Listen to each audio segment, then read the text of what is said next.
Highway 148 marks where Corning, Iowa splits into two towns, one with broadband internet and one without.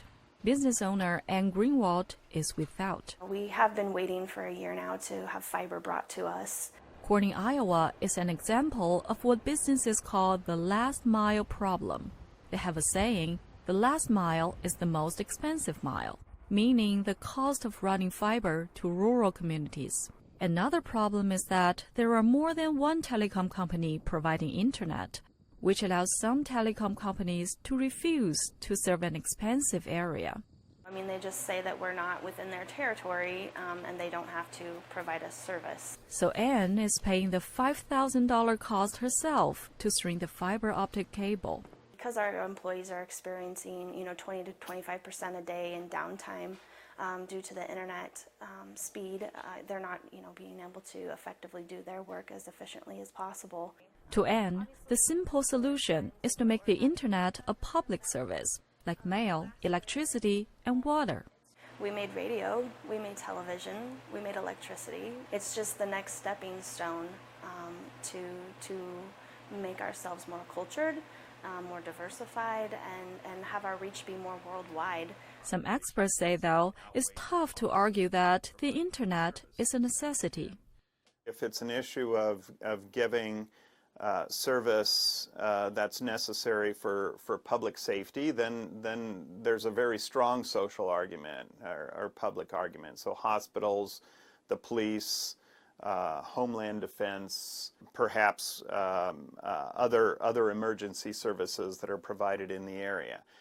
It's a little bit more difficult to make an argument that then you also need to subsidize internet service to an individual house.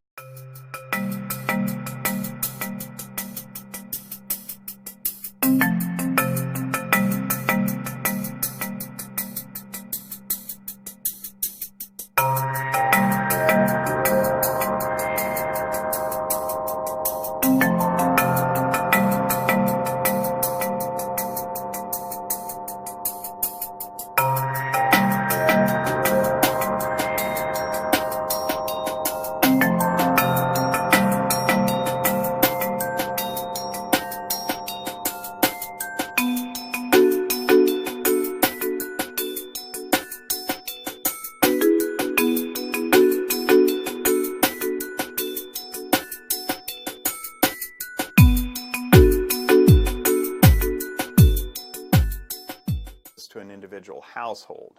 But in some areas, the government is stepping in. 240 to be exact. Sherry works from home in Osceola, Iowa, for a Minnesota-based education company. On Wednesdays, we have a team meeting that our whole group will get together. Just a year ago, working like this was impossible. Sherry had to pay $600 a month to rent office space 45 minutes away from home to get broadband access. Fed up, she wrote to her congressperson, U.S. Senator Chuck Grassley.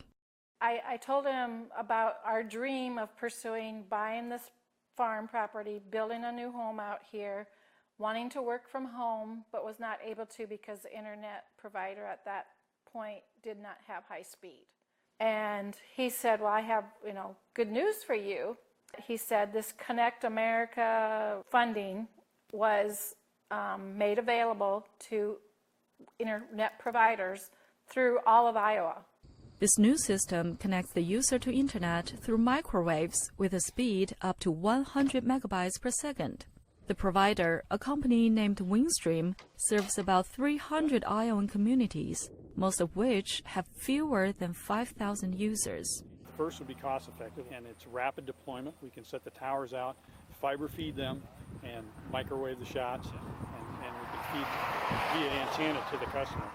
Thanks to help from a U.S. government grant of $175 million from the Connect America Fund, Windstream is planning to provide broadband internet to 400,000 rural households across 17 states. Overall, the fund has dedicated $1.5 billion. Calla, VOA News, Corning, Iowa.